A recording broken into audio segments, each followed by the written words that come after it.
அட அட அட அட காண கண்கோடி வேணும். எதை? நம்ம சட்டமன்ற நேரலைய. நானும் சட்டமன்ற நேரலைகள் குறித்து நிறைய பார்த்திருக்கேன். புத்தகங்களை கடந்த கால சட்டசபை குறித்து படிச்சிருக்கேன். விவாதங்கள் குறித்து கேட்டு தெரிஞ்சிருக்கேன். ஆனா இந்த மாதிரி ஒரு சட்டமன்றத்தை எனக்கு தெரிஞ்சு நான் பார்த்தது இல்லப்பா. பெருந்தலைவர் காமராஜர், பேரறிஞர் பெருந்தகை அண்ணா, கக்கன், ஜீவானந்தம், முத்துராமலிங்க தேவர், மூக்கையா தேவர் இவங்கெல்லாம் இருந்து வாதம் செய்து, அதே போல ஐயா நாவுக்கரசர் காளிமுத்து இருந்து, நாவலர் நெடுஞ்செழியன் இருந்து விவாதங்கள் செய்த, கம்யூனிஸ்டுகள் இருந்து விவாதங்கள் செய்த சட்டசபையில தமிழ்நாட்டினுடைய சட்டத்துறை, மின்சாரத்துறை என்று இரு துறைகளை வைத்திருக்கக்கூடிய அமைச்சர் மின் தட்டுப்பாடு, மின் கட்டண உயர்வு இதை பத்தி பேசணும். தமிழ்நாட்டை மின்மிகை மாநிலமா எப்படி மாத்திரங்கன்னு பேசணும். 18 விழுக்காடு தான் அரசு உற்பத்தி பண்ணுது, மற்றபடி தனியார்ட்ட வாங்கிட்டு இருக்கு.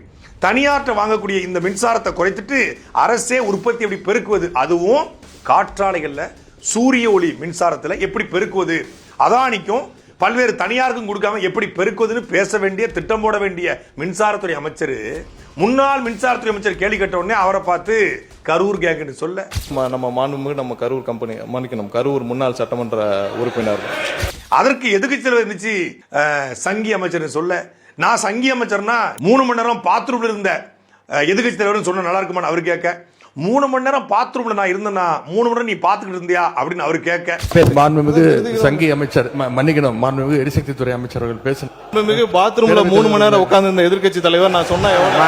அதுக்கப்புறம் சமூக வலைதளத்துக்கு போனா, சரி எதிர்க்கட்சி தலைவர் பாத்ரூம்ல இருந்தாரு, 3 மணி நேரம் டாய்லெட்ல இருந்தாருன்னு சொல்றீங்களே, கரூர் வழக்குல இந்த 41 பேர் மரணம் அடையும் பொழுது 15 நாட்களாக நீங்க ஆதவர்ஜுனா, புஷ்யானந்த், ராஜ்மோகன், லைலாமணி, உங்க தலைவர் எல்லாரும் எந்த பாத்ரூம்ல இருந்தீங்க அப்படின்னு கேட்க, இப்படி ஒட்டுமொத்தமான தமிழ்நாடு முழுக்க நாறிக்கொண்டிருக்கிறது சட்டசபையினுடைய வாதங்கள்.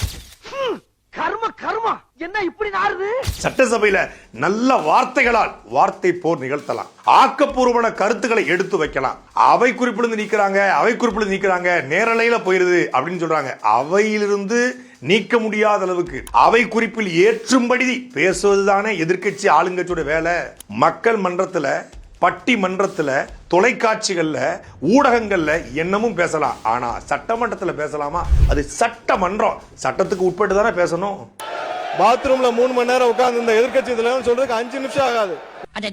நோட் பண்ணுங்கப்பா, நோட் பண்ணுங்கப்பா, பின்றாம்.